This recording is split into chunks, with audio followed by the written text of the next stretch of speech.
kami kembali. Yari. Selamat datang di konten spoiler. Jadi kalau kalian gak suka konten beginian, silakan close video ini. Tapi jika anda semua gak masalah di spoiler, siapkan cemilan, pasang posisi rebahan, dan mari kita mulai videonya. Juragan. Di sebuah tempat di dalam dungeon, Randolph dan para pasukannya mulai memasuki lantai terdalam. Dan kala itu juga para mumi yang menghalangi jalan mereka habisi tanpa kesulitan sedikit pun. Di situ Randolph bergumam, aku masih penasaran skill apa yang bocah Korea itu sembunyikan. Tapi setelah aku mendapatkan skill yang dimaksudkan oleh Bos Thomas, aku ingin menghadapinya sekali lagi. Gak berselang lama mereka sampai di depan sebuah pintu. Tak memikirkan yang aneh-aneh, Randolph dan kawan-kawan membuka pintu tersebut. Dan di dalam sana ada sosok yang tubuhnya terikat banyak rantai. Melihat itu, para bawahan Randolph bertanya-tanya, apakah monster ini bos dungeon? Sementara itu, Randolph terus bergelut dengan pikirannya. Dia menaruh curiga bahwa makhluk ini merupakan salah satu yang tercantum dalam ramalan Nenek Norma. Di saat Randolph memikirkan hal ini, tiba-tiba monster kadal bin Biawak itu mengatakan sesuatu. Tapi sayangnya tidak ada di antara mereka yang memahami bahasanya. Meski begitu, Randolph meyakini bahwa monster itu ingin berkomunikasi dengan mereka. Namun alih-alih karena ucapannya tidak dijawab, kadal itu ngamuk, marah. Dan makhluk ini pun mulai memberontak dan melepaskan ikatan rantai pada tubuhnya. Takut akan hal yang mengerikan terjadi, Randolph pun berteriak, "Minasan, bersiap untuk bertempur!" Namun komando itu sudah terlambat karena rantai yang tadinya terlilit di tubuh malah dipakai monster itu sebagai senjatanya untuk menyerang bawahan Randolph. Dalam sekejap, cambukan rantai tersebut membuat semua orang tewas dan hanya menyisakan Randolph seorang. Lalu kadal itu berjalan santai menuju pria ini. Masih tak percaya dengan apa yang terjadi, Hunter Rank A dari Guild Scavenger ini bergumam, apa-apaan ini? Kenapa semua orang tewas hanya karena terkena rantai yang diayun?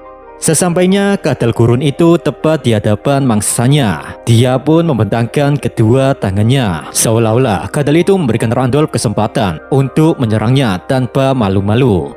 Terperangah oleh sikap arogan makhluk tersebut, Randolph berkata, kenapa hari ini banyak yang membuatku kesal? Kenapa mereka semua merendahkanku? Tidak bocah itu ataupun monster ini.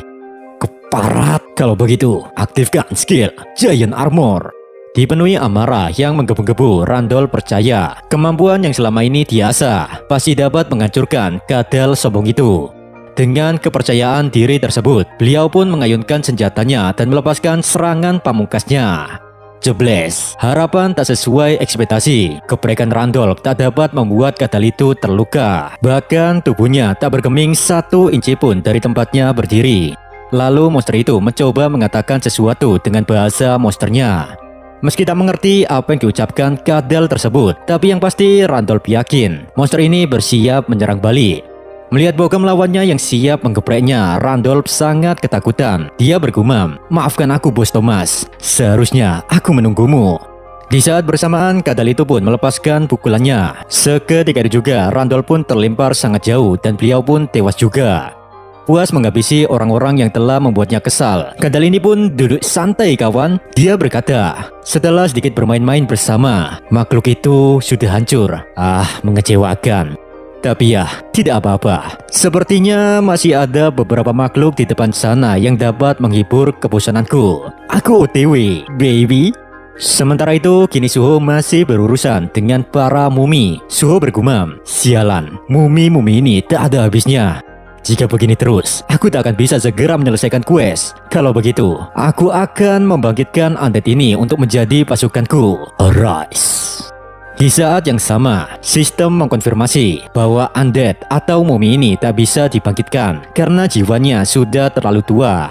Mengetahui informasi itu, Suho berkata, ternyata kekuatan Undertaker Smackdown ini memiliki banyak batasan ya, terutama untuk para demon dan jiwa yang sudah tua. Gak berselang lama, tanah mulai berguncang, dan saking kuatnya guncangan itu membuat semua orang yang ada di sini tak bisa menyeimbangkan tubuhnya. Dan dari bawah tanah tiba-tiba muncul monster Lipan yang sangat besar. Saat melihat itu, para rekan Liu mulai resah. Mereka berkata, sialan, mumi yang kita lawan saja masih banyak. Ini malah ditambah Lipan. Seolah udah maghrib dan waktunya buka, Lipan-Lipan ini mungkin berkata, wah sedapnya. Dengan pemikiran itu, monster Lipan langsung menyerang manusia yang ada di hadapannya. Untungnya Bre, semua orang dapat menghindari serangan dadakan tersebut. Di tengah chaosnya situasi, Esil malah melompat menyerang Lipan raksasa itu dengan tombaknya. Sayangnya, kulit makhluk ini terlalu keras, sehingga tusukan Ning Esil tak berpengaruh apa-apa. Di sisi yang lain, Liu berkata, Suho, begini, diserbu banyak monster itu bukanlah hal yang bagus loh. Ya, aku cukup kesal karena Guild Scavenger mencuri hak atas dungeon ini. Tapi menurutku pribadi, kita harus mundur. Suho membalas, ya, aku setuju, Bang Brengos. Walaupun mulut MC kita berkata demikian, namun hatinya masih ragu. Suho bergumam, bukankah aku harus menghilangkan penyebab terbukanya Red Gate untuk menyelesaikan Urgent Quest? Dan apakah quest ini bisa dianggap selesai apabila Guild Scavenger mengalahkan boss dungeon? Dan jika begitu, bukankah demikian aku boleh mundur dari medan pertempuran sekarang ya? Namun saat Suho hendak kabur, tiba-tiba tempat itu bergetar seperti lato-lato. Itu adalah langkah kaki dari monster kadal bin Biawa yang sedang menuju ke tempatnya Suho. Sontak jantung Liu langsung jedak-jeduk saat melihat kehadiran makhluk itu. Dengan paniknya Liu berteriak, jalan itu! Bukankah jalan itu yang telah dilalui Guild Scavenger untuk menuju ruangan boss dungeon ya? Lalu mengapa muncul monster yang keluar dari jalan tersebut? Lantas, apa yang terjadi pada mereka sekarang? Jangan bilang mereka sudah tewas. Sementara itu, tubuh Suho mulai bercucur keringat dingin. Dia bergumam, sensasi apa ini? Bulu ketekku berdiri semua saat melihat makhluk itu. Apa mungkin ini karena statusku yang telah meningkat setelah naik level? Ya, aku benar bisa merasakannya. Kengerian dari monster yang bernama Sang Tahanan Makam, Amut. Sialan, tak mungkinlah aku bisa mengatasi si kampret ini. Lalu secara tiba-tiba monster yang bernama Amut itu berteriak, oi, kalian semua, anjaklah dari hadapanku. Seketika itu juga semua mumi yang memenuhi ruangan langsung berpaling dan pergi. Terkejut oleh hal ini, Esil berkata, aku mendengar suara monster kadal itu. Dia menyuruh monster mumi untuk pergi. Suho pun bertanya, Esil, apa yang sebenarnya terjadi? Sebelum sempat menjawab pertanyaan itu, Amut langsung melompat ke hadapan demon bangsawan ini. Yang dimana hal itu membuat Esil ketakutan bukan main Bre. Dan begitu pula yang dirasakan oleh Suho. Tanpa pikir panjang dan menyimpulkan semua hal ini, Suho lantas menyuruh Esil untuk segera lari. Tapi Esil tak menanggapi perintah monars muda tersebut. Di situ Amut berkata, aku baru saja menggunakan bahasa monster. Jadi Nona, apa kau bisa memahami perkataanku ya? Wajah yang penuh kegelisahan, Esil menjawab, iya, aku mengerti setiap perkataanmu, karena aku juga berasal dari ras demon. Sambil tertawa, Amut membalas, hahaha, mantur suwun Gusti, sudah sangat lama tidak ada yang bisa kuajak bicara, karena setiap hari yang ada di sini cuma ada mumi dan serangga. Aduh, si abang kadal kesepian nih ceritanya. Masih terdiam penuh ketakutan, Esil bergumam, sepertinya aku terlalu gegabah menilai. Ternyata Tuan kadal ini lumayan ramah ya. Namun tanpa Esil sadari, tepat dari arah belakangnya ada monster Lipan yang berniat memukbangnya.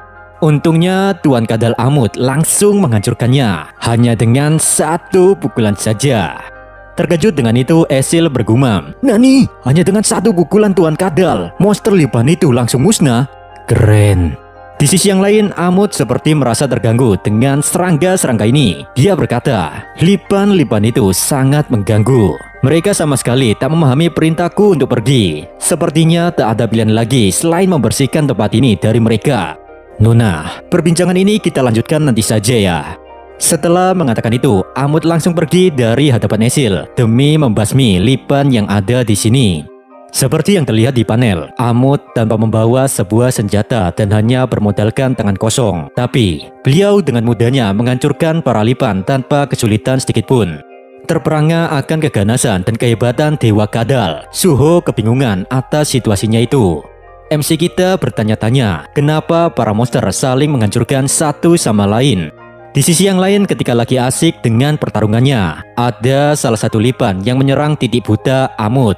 Dan hap, Amut pun ditelan oleh Lipan itu. Alih-alih pasrah dengan keadaan, Amut mulai mengamuk di dalam tenggorokan monster tersebut.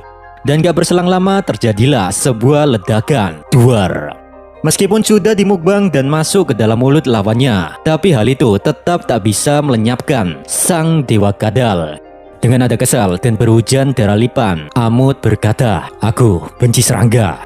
Sedangkan dari kejauhan Liu bersama pasukannya kebingungan dengan apa yang mereka saksikan. Dia bergumam, dalam hitungan menit, kadal itu dapat membasmi semua Lipan yang ada di sini. Bukankah dungeon ini hanya berkisar rank C sampai B ya? Jadi bagaimana mungkin ada monster sekuat itu di sini? Merasa masih ada hal yang harus disingkirkan, Amut pun berlari menuju Liu. Amut berkata, "Sepertinya masih ada makhluk yang tak memahami ucapanku ya. Kalau begitu, Sinde." Spontan melihat datangnya serangan, Liu menyilangkan kedua pedangnya sebagai pertahanan diri. Namun tanpa disangka, Suho datang menghantam rahang Amut sambil berkata, "Hanya karena orang lain tak mengerti bahasamu, kau tega menghabisi nyawanya. Apa itu pedoman hidupmu?" Amut menjawab, "Aku tak menduga kalau masih ada manusia yang bisa berbahasa monster di sini. Omong-omong tentang pedoman hidup, aku masih belum memikirkan omong kosong seperti itu." Setelah mengatakan hal tersebut, Amut mengempaskan tubuh Suho dengan tendangan kakinya. Gokilnya, satu serangan remeh bagi Amut ini membuat seluruh tempat berguncang. Sedangkan di sisi yang lain, tubuh Suho terlempar sangat jauh menabrak dinding bangunan. Spontan dengan meneteskan air mata, Esil berteriak, "Monars muda!"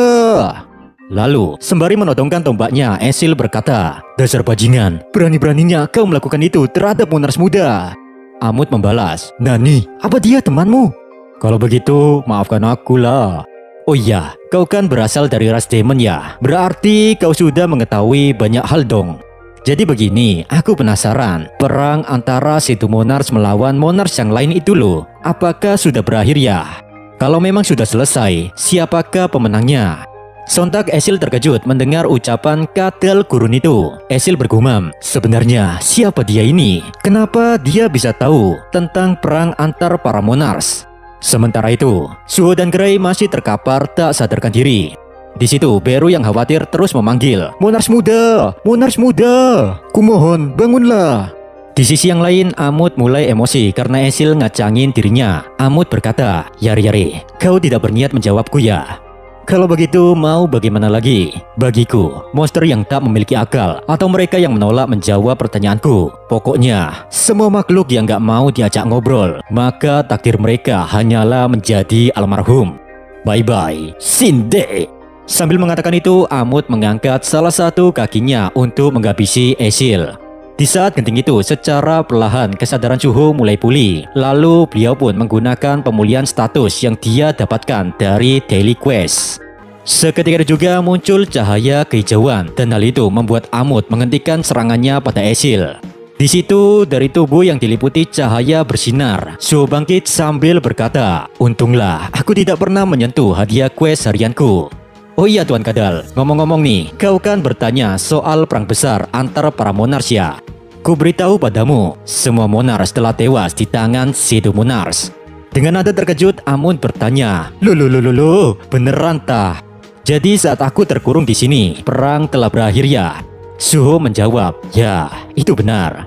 Lalu Amut pun mulai berjalan ke arah Suho sambil berkata, "Pada akhirnya Shadow Monars lah pemenangnya. Kalau memang itu kenyataannya, berarti Tarna, Monars of the Iron Body juga telah tewas ya?"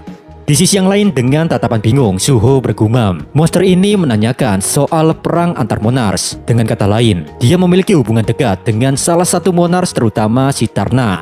Gawat, dia mungkin memusuhiku jika tahu bahwa aku adalah putra dari situ Monars. Pokoknya sangat berbahaya kalau sampai dia kesal, karena aku yakin kekuatan monster ini setara Hunter rank S.